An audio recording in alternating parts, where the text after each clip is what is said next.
J'ai un sujet qui est sensible. Oh, on a tous été un jour trahis par quelqu'un de proche.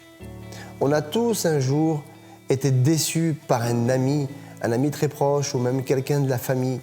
Et comment je réagis dans cette situation-là? Comment je fais pour me sortir de cette situation-là? Vous savez, parfois, être trahi d'une personne qu'on n'apprécie pas, être trahi d'une personne qui est un petit peu éloignée de nous, en fait, on n'est pas touché, en quelque sorte, on peut laisser couler.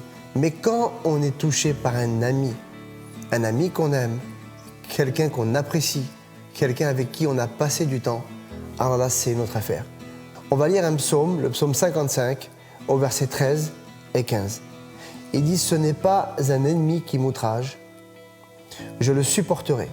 Ce n'est pas mon adversaire qui s'élève contre moi, je me cacherai devant lui. C'est toi que j'estimais mon égal, toi mon confident et mon ami. Ensemble, nous vivions dans une douce intimité, nous allions à la foulée, à la maison de Dieu. » Quelle tristesse! Et parfois, on est vraiment blessé au fond de nous, on est vraiment meurtri au fond de nous. Et en quelque sorte, on voudrait tellement que cette chose ne soit pas arrivée. Je vais te donner une clé aujourd'hui pour te sortir de cette situation. Considère que ce n'est pas cet ami qui t'a fait du mal et qui t'a trahi. Mais qu'est-ce que tu veux dire par là?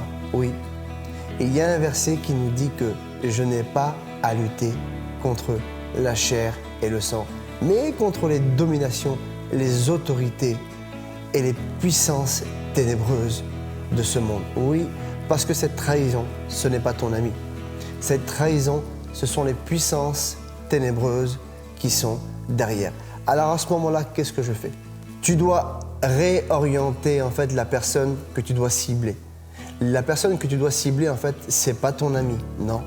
C'est celui qui a causé le problème. Et celui qui a causé le problème s'appelle Satan. Celui qui veut diviser les hommes, celui qui veut diviser à travers la haine, à travers la colère, à travers les trahisons. Alors à ce moment-là, qu'est-ce que tu fais? Tu cibles l'ennemi et tu décides de le combattre. Tu décides de combattre la bonne personne. Arrête de combattre tes amis, arrête de combattre tes frères. C'est vrai, tu as été blessé. C'est vrai, tu as été trahi. Mais sache que tu n'as pas à lutter contre la chair et le sang.